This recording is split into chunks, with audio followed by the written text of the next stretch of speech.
The stock market has pulled back hard in 2026, and for a lot of investors, it feels much worse than the headlines are saying. Some of the biggest names in the market are already deep in the red. A lot of growth stocks have been crushed. Volatility is rising, fear is spreading. And now the question everyone is asking is, are we looking at the start of a much bigger crash? Or is this one of the best buying opportunities we've seen in months? In today's video, we're going to break down what is actually happening in the market, why investors are panicking, what smart money is likely watching, and most importantly, whether this is the time to buy the dip, sit on cash, or stay very selective. Let's get into it. Welcome back to Future Finance Lab, the channel where we simplify the stock market, investing, and wealth building so you can make smarter financial decisions. Now let's be honest, volatility can feel uncomfortable. When markets are calm, everybody feels like an investing genius. But when stocks start dropping day after day, emotions take over. People panic. They sell too early. Or they rush in blindly. And that's exactly where investors make mistakes. Because here's the truth. Not every pullback is a crash. And just as importantly, not every dip is a buying opportunity. That distinction matters. If you're buying weak companies just because the price fell, that's not investing, that's guessing. Real investors focus on quality at a reasonable price. So what's really behind this market weakness? There are a few major reasons.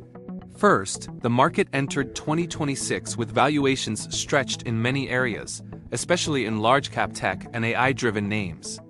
AI is a real long-term theme, but price still matters. A lot of investors were paying premium valuations simply because of the hype. Second, uncertainty has increased.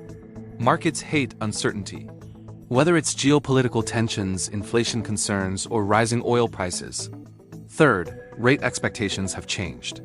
A lot of investors assumed lower interest rates would support growth stocks, but that support is fading. Higher rates mean tighter financial conditions and less room for richly valued companies to justify huge multiples. The market needed a reset.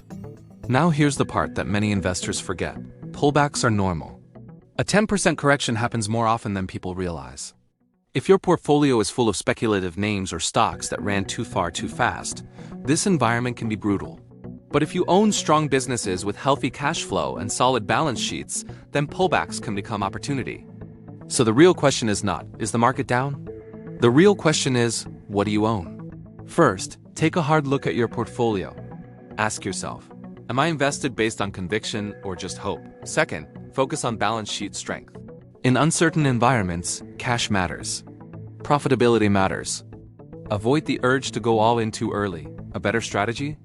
Nibble, scale in, stay patient. If you don't want the stress of picking individual winners, ETFs may be the smarter route. They bring instant diversification. In uncertain times, diversification is not weakness, it's discipline. I'm very interested in quality names becoming more reasonably priced. Personally, I think this market could remain volatile. In fact, things could get worse before they get better. But that doesn't mean you freeze. Don't panic. Don't chase. Focus on quality, valuation, and having a plan.